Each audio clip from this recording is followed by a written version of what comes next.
So finally guys सबैजनालाई नमस्कार।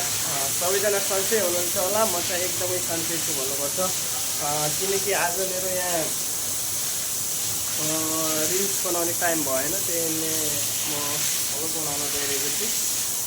आजको भ्लग चाहिँ यहाँनिर एकदमै पानी परेको छ। यहाँको भ्यू चाहिँ एकदमै बढिया छ। आज चाहिँ यहाँको खोला नालाहरू एकदमै बढिरहेको छ।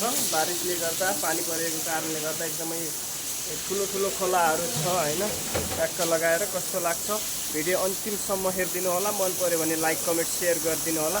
यहाँको खोला नाला चाहिँ एकदमै सुन्दर छ। यहाँनिर ट्याक्क लगाएर एकदमै पानी परिरहेको छ। राम्रोसँग क्यामेराले क्याच गरिरहेको छैन। त्यसपछि टक्क लगाएर यहाँनिर पानी पनि एकदमै ठुलो ठुलो छ।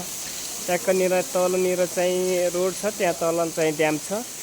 ट्याक्क लगाएर एकदमै लास्टै पानी परिरहेको छ। हजुरकोतिर कस्तो छ कमेन्टमा भनिदिनु होला। यहाँ चाहिँ एकदमै यहाँ चाहिँ हाम्रो सरसफाइ हुँदैछ ट्याक्क लगाएर।